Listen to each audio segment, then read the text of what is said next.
Déterminer l'ensemble de définitions puis les limites aux bornes. Vous devez être familier avec ça maintenant. Donc soit df, l'ensemble de définitions de la fonction f, x appartient à df, équivalent à quoi? Donc ce qui est dans le dénominateur doit être différent de 0, donc équivalent à x-5 différent de 0, et ce qui est en dessous de la racine doit être supérieur ou égal à 0.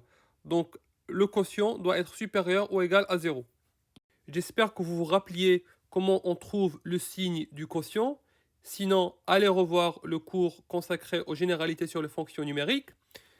L'idée est très simple. Il faut d'abord trouver le signe du nominateur, donc x plus 1, le signe du dénominateur, x moins 5, et on peut déduire facilement le signe du quotient.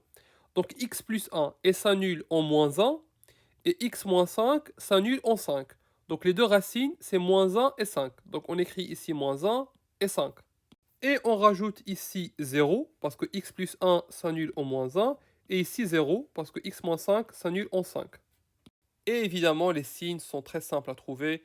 X plus 1 est positif lorsque x est supérieur à moins 1, négatif lorsque x est inférieur à moins 1, et x moins 5 est positif lorsque x est supérieur à 5. Maintenant, on passe au quotient. Clairement, il est nul lorsque x égale à moins 1, donc ici on aura 0. Mais lorsque x égale à 5, on a le dénominateur égal à 0, donc le quotient n'est pas défini. Passons au signe. On a le même signe, donc ici ça va être positif. Des signes différents, ici négatif. Le même signe, un signe positif. Retournons à l'ensemble de définitions. Donc clairement, équivalent à, donc x-5 différent de 0, x différent de 5.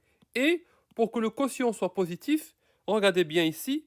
Donc il faut que x appartient à moins l'infini moins 1, inclus, parce que ici on a supérieur ou égal à 0. Donc moins 1 doit être inclus dans l'intervalle, donc moins l'infini moins 1, ou x strictement supérieur à 5. Donc 5 plus l'infini, parce que le quotient n'est pas défini en 5.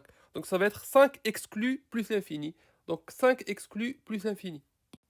Équivalent à x appartient à moins l'infini moins 1, 5 union 5 plus l'infini. Tout simplement parce que quand x appartient à cet intervalle, il sera différent de 5. Parce qu'ici on a 5 exclus. Maintenant qu'on a trouvé df, passons aux limites. On commence par la limite en moins l'infini. On commence toujours par remplacer. Donc lorsque x tend vers moins l'infini, x plus 1 tend vers moins l'infini, x moins 5 tend vers moins l'infini. On a l'infini sur l'infini, une forme indéterminée. Qu'est-ce qu'on fait dans ce cas? On factorise par la plus grande puissance. Égal à la limite lorsque x tend vers moins l'infini, donc on factorise, donc x facteur de 1 plus 1 sur 5x, et ici x facteur de 1 moins 5 sur x. On réduit par x, et maintenant on peut remplacer. Lorsque x tend vers moins l'infini, 1 sur x tend vers 0, donc le nominateur tend vers 1, 5 sur x tend elle aussi vers 0, donc 1 moins 5 sur x tend vers 1. On déduit que la limite égale à 1, donc on aura racine de 1 égale à 1. Et de la même façon, on peut calculer la limite lorsque x tend vers plus l'infini. Donc ici, on aura l'infini sur l'infini, une forme indéterminée. On factorise par la plus grande puissance qui est x ici et là. Donc x facteur, donc on trouve ça. On réduit par les x. Et évidemment, lorsque x tend vers plus l'infini, 1 sur x et 5 sur x tendent vers 0. Donc à la fin, on trouve 1. Maintenant qu'on a calculé les limites à moins l'infini et à plus l'infini, donc il nous reste moins 1 et 5. Clairement, la fonction est définie en moins 1, donc on peut calculer directement l'image de moins 1. Et clairement, f de moins 1 égale à 0. Maintenant, il nous reste la limite lorsque x tend vers 5.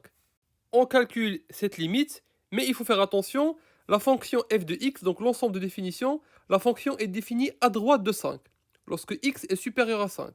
Lorsque x est inférieur à 5, la fonction n'est pas définie. Donc on ne peut pas calculer les limites. On ne peut calculer les limites que lorsque x est supérieur à 5. Donc ici, on remplace x tend vers 5 par x tend vers 5 et x supérieur à 5. Ce qui est équivalent à x tend vers 5 plus. Je vous conseille d'aller revoir le chapitre consacré aux limites si vous avez des difficultés à comprendre ceci. Comme d'habitude, on commence par remplacer. Lorsque x tend vers 5, donc x plus 1 tend vers 6. Et ici, 5 moins 5 égale à 0. Mais comme x est supérieur à 5, donc x moins 5 est supérieur à 0. Donc x moins 5 va tendre vers 0 plus. On déduit que la limite égale à plus l'infini. ce qui était prévisible car la fonction est positive. On a ici une racine, toujours positive, donc ça ne peut pas être moins l'infini. Si cette vidéo vous a plu et que vous en voulez plus encore, cours, exercices et plateformes d'échange, venez vite visiter le site itop.fr. À très vite.